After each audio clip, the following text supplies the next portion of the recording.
نحمده ونصلي ونسلم على رسوله الكريم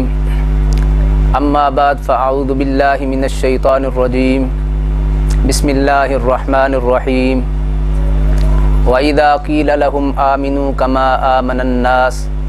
قالوا انؤمن كما آمن السفهاء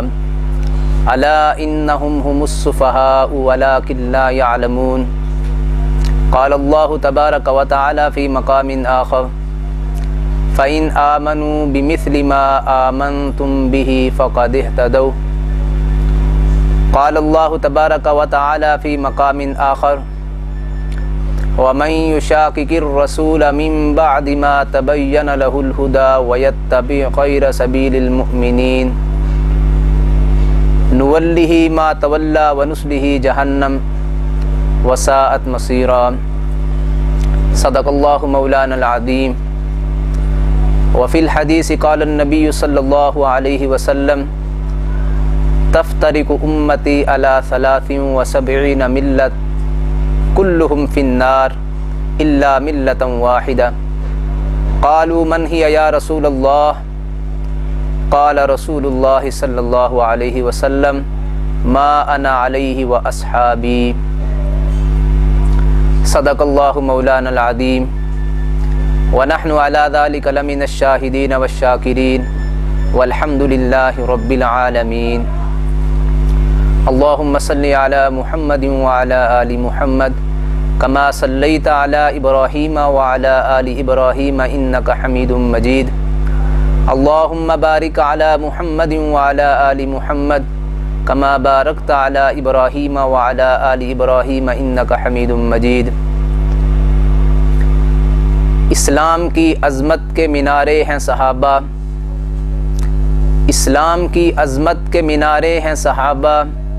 گر چاند محمد تو ستارے ہیں صحابہ،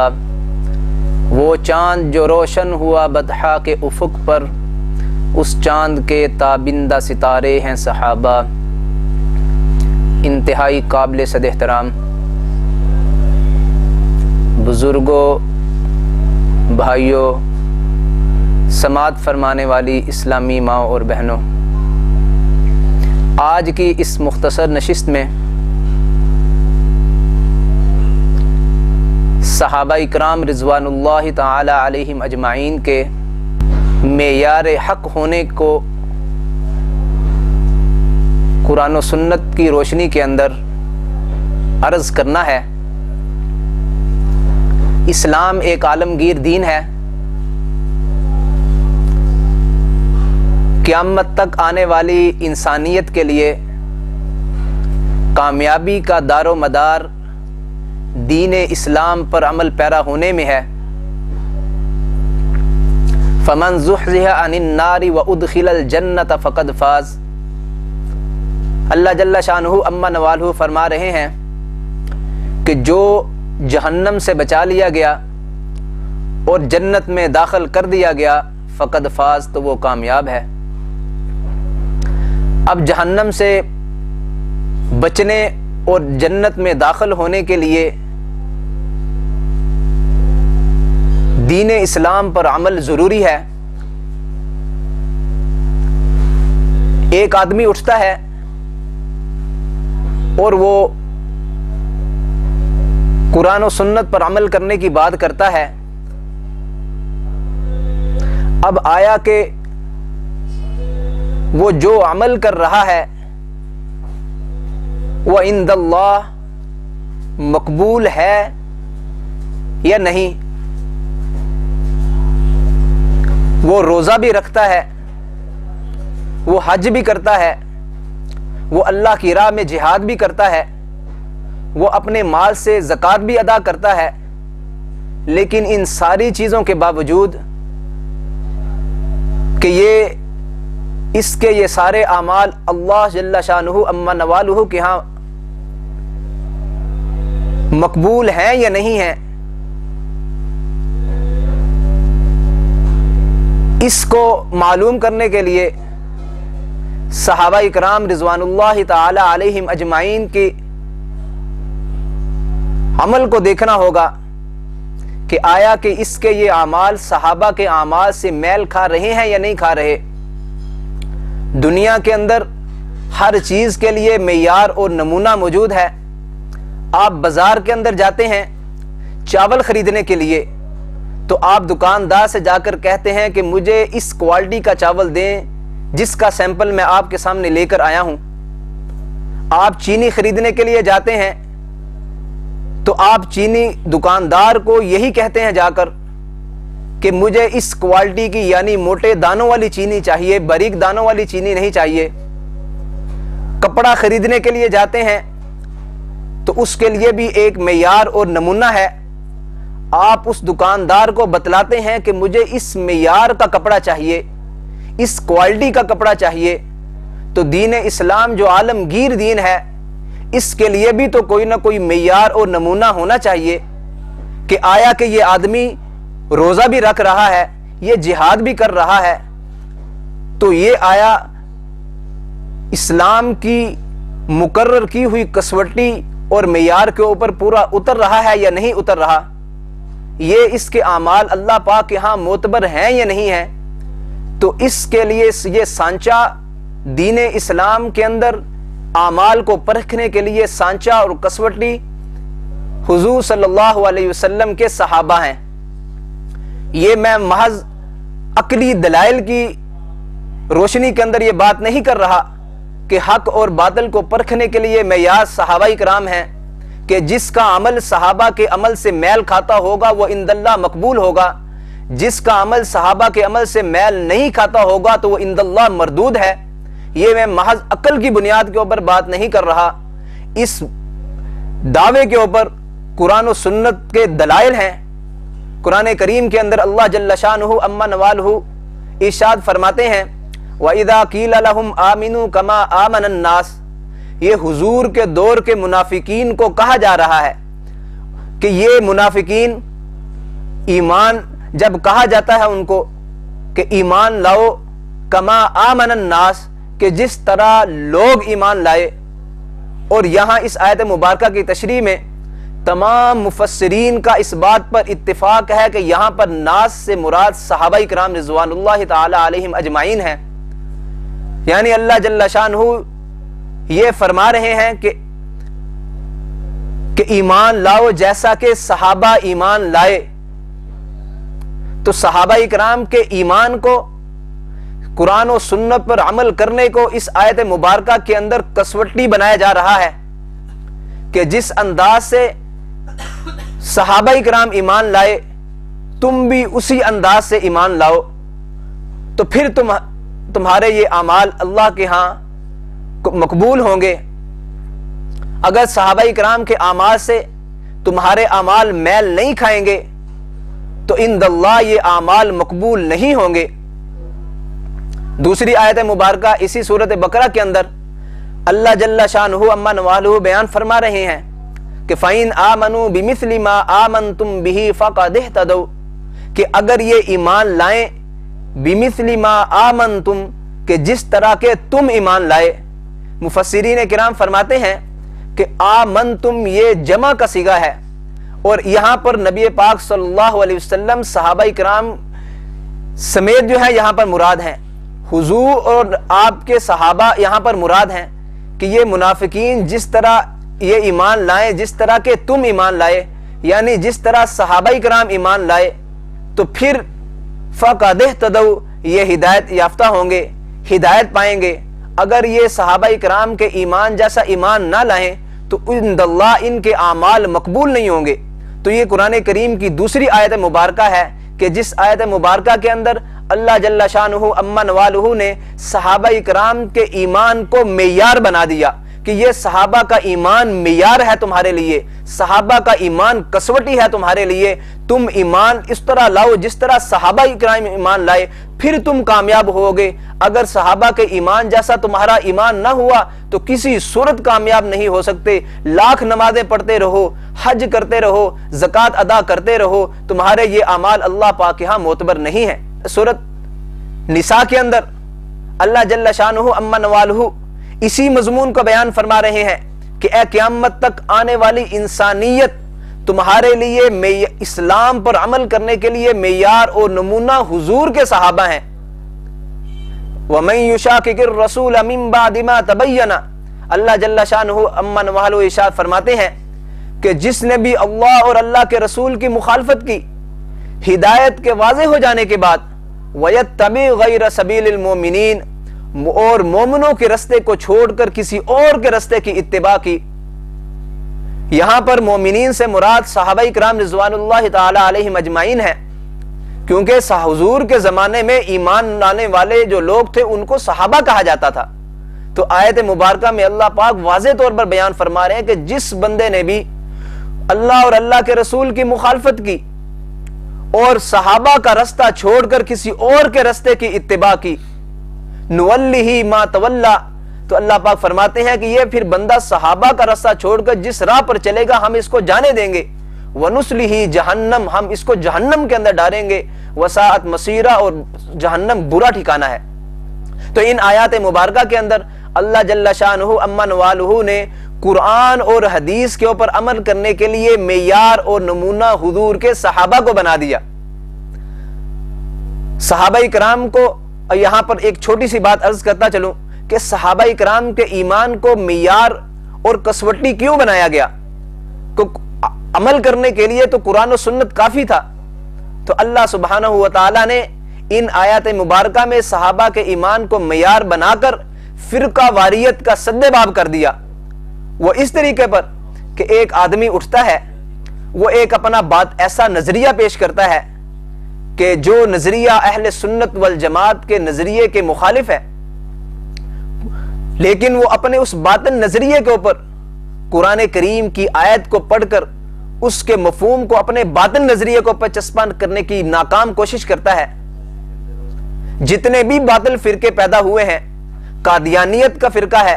شیعت کا فرقہ ہے، پرویزیت کا فرقہ ہے، اور جتنے باطل فرقے ہیں، انہوں نے اپنے باطل نظریات کے اوپر، باطل عقائد کے اوپر دلائل کے طور پر قرآن و سنت کو پیش کیا ہے۔ قرآن کریم کی آیات کا غلط مفہوم بیان کر کے ان کو اپنے باطن نظریات کے اوپر چسپاں کیا ہے۔ احادیث مبارکہ میں سے کے فرامین کے غلط مفہوم کو سمجھ کر اپنے باطن نظریات کے اوپر ان کو چسپاں کیا ہے۔ تو اللہ پاک نے صحابہ کرام کے ایمان کو کامیابی کا معیار بنا کر اس فرقہ واریت کا سد باب کر دیا، ان سارے باطل فرقوں کا کلا کما کر دیا کہ یہ قرآن اور حدیث کے اوپر عمل وہ معتبر ہوگا جو صحابہ کرام کے طریقے پر ہوگا۔ جس انداز سے قرآن کریم پر صحابہ نے عمل کیا، جس انداز سے احادیث مبارکہ کو صحابہ نے سمجھا اور عمل کیا، قیامت تک آنے والی انسانیت اسی انداز سے قرآن و سنت کو سمجھ کر عمل کرے گی تو یہ کامیاب ہوگی۔ اگر صحابہ کے طریقے کو چھوڑ کر اپنی مرضی کے مطابق قرآن و سنت پر عمل کرنے کی کوشش کی تو ان کے اعمال اللہ پاک یہاں معتبر نہیں ہوں گے، وہ اللہ پاک یہاں وہ اعمال مردود ہوں گے، بجائے اللہ پاک کے قرب کے اللہ پاک کی ناراضگی کا وہ ذریعہ بنیں گے۔ صحابہ کرام نے کیونکہ صحابہ کرام کی زندگیاں چلتا پھرتا اسلام کا نمونہ تھی، صحابہ کرام کی زندگیوں کے اندر نبی پاک صلی اللہ علیہ وسلم کی زندگی کا عکس و نمونہ نظر آتا تھا، وہ چلتے پھرتے قرآن و سنت کی عملی تصویر تھے۔ صحابہ کرام جب کسی کافر ملک کے اوپر حملہ کرتے تو اس وقت ان کو یہ نہیں کہتے تھے کہ تم اسلام لے آؤ، تم قرآن و سنت کے اوپر عمل کرنا شروع کر دو، بلکہ وہ یہ فرمایا کرتے تھے کہ کونو مثلنا، اے لوگو تم ہمارے جیسے ہو جاؤ، کہ جس طرح ہم ہیں، جس طرح قرآن و سنت پر ہم عمل کر رہے ہیں تم بھی اسی انداز سے عمل کرو۔ اگر تم ہمارے جیسے نہیں ہوتے تو پھر اسلام کی سیاسی بالادستی کو قبول کرتے ہوئے اسلامی سلطنت کے سامنے دب کر جزیہ دو۔ اگر تم جزیہ دینے کے لیے بھی تیار نہیں ہو تو پھر تلوار لے کر میدان میں نکل آؤ، تمہارا اور ہمارا مقابلہ تلوار کرے گی۔ تو یہ صحابہ کرام کا طرز عمل تھا۔ تو وہ جب کافروں کو دعوت دیتے تھے جہاد کے میدان میں تو ان کے سامنے قرآن و سنت نہیں رکھتے تھے بلکہ اپنی زندگیوں کو پیش کرتے تھے کہ اے لوگو ہمارے جیسے ہو جاؤ۔ اسی طریقے سے نبی پاک صلی اللہ علیہ وسلم ارشاد فرماتے ہیں کہ تفترق امتی علی 73 ملہ، کہ میری امت 73 فرقوں کے اندر بٹ جائے گی، کلہم فی النار، سارے کے سارے فرقے جہنم کے اندر جائیں گے، الا ملۃ واحدہ، مگر ایک فرقہ جو ہوگا وہ جنت میں جائے گا۔ صحابہ کرام نے عرض کیا، قالوا من ہی یا رسول اللہ، صحابہ نے عرض کیا یا رسول اللہ وہ کامیاب گروہ کون سا ہوگا جو جنت کے اندر جائے گا؟ قال رسول اللہ صلی اللہ علیہ وسلم، آپ صلی اللہ علیہ وسلم ارشاد فرماتے ہیں، ما انا علیہ واصحابی، کہ جو بندہ بھی میری سنت پر عمل کرے گا، میرے صحابہ کے نقش قدم پر چلتے ہوئے، وہ جنت کے اندر جائے گا۔ تو اس حدیث مبارکہ کے اندر نبی پاک صلی اللہ علیہ وسلم نے اپنی سنت کے اوپر عمل کرنے کے لیے ایک کسوٹی اور معیار اور نمونہ صحابہ کرام کو بنا دیا کہ جو بندہ بھی میری سنت پر عمل کرے گا، میرے صحابہ کے نقش قدم پر چلتے ہوئے، وہ جنت کے اندر جائے گا۔ اور دوسری حدیث پاک کے اندر آتا ہے، من احسن القول فی اصحابی فقد بری من النفاق، جس نے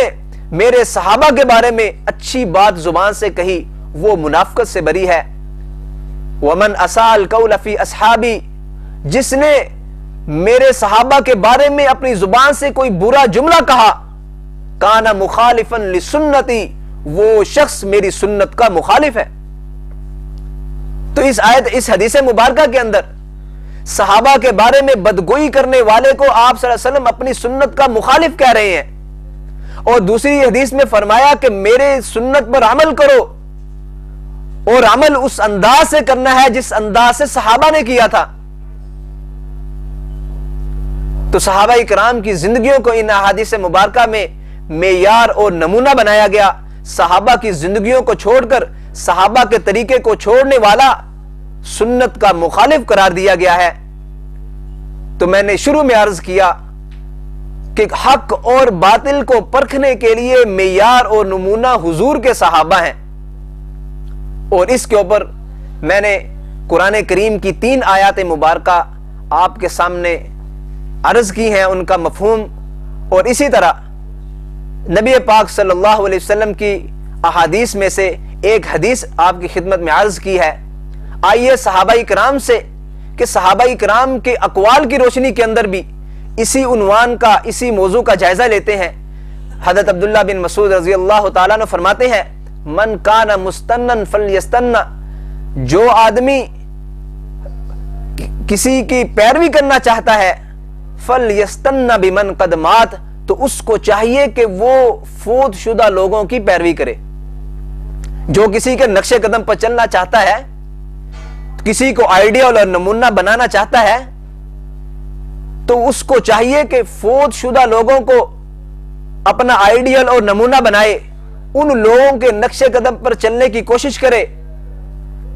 کیوں؟ اس وجہ سے کہ جو دنیا سے جا چکے ہیں ان کے اوپر فتنے کا اندیشہ نہیں ہے۔ وہ اگر ایمان کی سلامتی کے ساتھ اس دنیا سے رخصت ہو گئے ہیں تو ایسے اب ان کے اوپر فتنے کا اندیشہ نہیں ہے۔ اولئک اصحاب محمد صلی اللہ علیہ وسلم،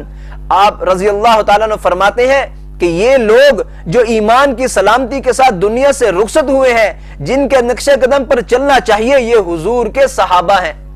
اصحاب محمد صلی اللہ علیہ وسلم ہیں۔ اور ایک دوسری حدیث کے اندر، وہ بھی حضرت عبداللہ بن مسعود رضی اللہ تعالیٰ عنہ سے ہی روایت ہے،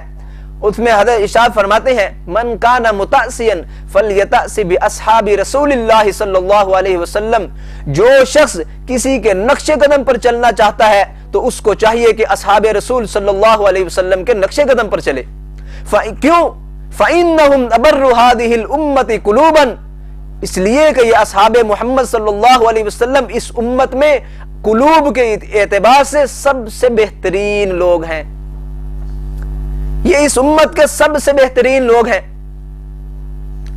قرآن کریم کے اندر اللہ پاک ارشاد فرماتے ہیں، کنتم خیر امت اخرجت للناس، تم سب سے بہترین امت ہو، خیر امت اخرجت للناس، لوگوں کے لیے نکالے گئے ہو۔ علامہ ابن حجر مکی رحمہ اللہ اپنی کتاب الصواعق المحرقہ کے اندر ارشاد فرماتے ہیں اس آیت مبارکہ کی تشریح میں، فاثبت اللہ لہم الخیرۃ علی سائر الامم، کہ اللہ جل شانہ اما نوالہ نے صحابہ اکرام کے اس آیت مبارکہ کے اندر صحابہ اکرام کے ساری امت سے افضل ہونے کو ثابت کر دیا ہے. وَلَا شَيْءَ يُعَادِدُ شَهَادَةَ اللَّهِ لَهُمْ بِذَلِكَ، اور اللہ پاک کی اس شہادت کے برابر اور کوئی چیز نہیں ہو سکتی، یعنی کسی اور چیز کی ضرورت ہی نہیں ہے. اس کائنات کی خالق اور مالک ذات صحابہ اکرام کے متعلق ارشاد فرما رہی ہے کہ یہ اس امت کے سب سے بہترین لوگ ہیں. سورۃ حدید کے اندر ارشاد فرماتے ہیں اللہ جل شانہ اما نوالہ وَكُلًّا وَعَدَ اللَّهُ الْحُسْنَى، اللہ پاک نے سارے صحابہ سے جنت کا وعدہ کیا ہے. علامہ ابن حجر اسقلانی رحمہ اللہ، علامہ ابن حزم رحمہ اللہ کے حوالے سے نقل فرماتے ہیں کہ الصحابۃ کلہم من اہل الجنت قطعا، کہ سارے کے سارے صحابہ قطعی جنتی ہیں. اللہ اکبر. اللہ جل شانہ اما نوالہ نے قرآن کریم کے اندر صحابہ اکرام کے فضائل کو مختلف انداز سے، مختلف پیرائی سے بیان فرمایا. ایک جگہ اللہ جل شانہ ارشاد فرماتے ہیں اولئک الذین امتحن اللہ قلوبہم للتقوی، اللہ سبحانہ و تعالی نے ان صحابہ کے دلوں کا امتحان لیا اور ان کے دلوں کے اندر سوائے تقوی کے کسی چیز کو نہیں پایا. اور دوسری جگہ پہ ارشاد فرماتے ہیں وَزَيَّنَهُ فِي قُلُوبِهِمْ، اللہ پاک نے ان کے دلوں کے اندر ایمان کو مزین کر کے ڈال دیا ہے. وَكَرَّهَ إِلَيْكُمُ الْكُفْرَ وَالْفُسُوقَ وَالْعِصْيَانَ، کفر کی، فسق اور عصیان کی نفرت ان کے دلوں کے اندر ڈال دی ہے. اولئک هم الراشدون، یہ صحابہ رشد و ہدایت کے تارے ہیں. تو میرے محترم بھائیو، اللہ جل شانہ اما نوالہ نے صحابہ کے ان فضائل و مناقب کو اتنے خوبصورت پیرایوں کے اندر اسی وجہ سے بیان فرمایا کہ اللہ پاک نے صحابہ اکرام کے ایمان کو معیار بنانا تھا قیامت تک آنے والی امت کے لیے، کہ ان صحابہ کے نقش قدم پر چلو. تمہارا آئیڈیل اور نمونہ حضور کے صحابہ ہونے چاہیے. جس انداز سے انہوں نے قرآن و سنت پر عمل کیا اور اللہ کی رضا کے سرٹیفکیٹ حاصل کیے، تم بھی اسی انداز سے عمل کر کے اللہ کی رضا کے سرٹیفکیٹ حاصل کرو. تو حضرت عبداللہ بن مسعود رضی اللہ تعالیٰ عنہ فرماتے ہیں کہ فَإِنَّهُمْ أَبَرُّ هَذِهِ الْأُمَّةِ قُلُوبًا، یہ اس امت کے اندر قلوب کے اعتبار سے سب سے بہترین لوگ ہیں. وَأَعْمَقُهَا عِلْمًا، یہ علم کے اعتبار سے بڑے گہرے لوگ ہیں، گہرے علم والے ہیں. ان کو کوئی سرسری علم نہیں ہے کہ انہوں نے قرآن و سنت کو سرسری سمجھا ہے، سرسری نہیں سمجھا، بلکہ قرآن و سنت کے بڑے گہرے عالم ہیں. وَأَقَلُّهَا تَكَلُّفًا، ان کے اندر تکلف نام کی چیز کوئی نہیں ہے، یہ تکلف سے الگ تھلگ ہے. وَأَقْوَمُهَا هَدْيًا وَأَحْسَنُهَا حَالًا، یہ سیرت و کردار کے اعتبار سے بڑے بہترین لوگ ہیں. قوم، صحابہ ایسی قوم ہے اختارہم اللہ لصحبت نبیہ، اللہ تعالیٰ نے ان کو اپنے نبی کی صحبت کے لیے منتخب فرمایا ہے. یہ اللہ پاک کے چنے ہوئے لوگ ہیں. وَإِقَامَتِ دِينِهِ، اور اقامت دین کے لیے اللہ پاک نے ان صحابہ کو چنا ہے. فَعَرَفُوا لَهُمْ فَضْلَهُمْ، تم ان صحابہ اکرام کے مقام کو سمجھو، ان کی فضیلت کو پہچانو. وَاتَّبِعُوا آثَارَهُمْ، اور تم ان صحابہ کے نقش قدم پر چلو. یہ سیدنا عبداللہ بن مسعود رضی اللہ تعالیٰ عنہ بیان فرما رہے ہیں کہ اتبعوا آثارہم، تم صحابہ کے نقش قدم پر چلو. کیوں؟ فإنہم کانوا علی الہدی المستقیم، کہ یہ صراط مستقیم پر ہے. تو میرے محترم بھائیو، میں نے یہ عرض کیا تھا کہ حق اور باطل کے پرکھنے کے لیے معیار اللہ پاک نے حضور کے صحابہ کو بنایا ہے. قرآن و سنت اور اقوال صحابہ سے میں نے اس کے اوپر دلائل پیش کیے. اللہ جل شانہ اما نوالہ ہمیں صحابہ اکرام کے نقش قدم پر چلنے کی توفیق نصیب فرمائے. لے شوق سے نام صحابہ کا، کر چرچا عام صحابہ کا، گر طلب ہے تجھ کو جنت کی تو پلہ تھام صحابہ کا. وآخر دعوانا ان الحمد للہ رب العالمین.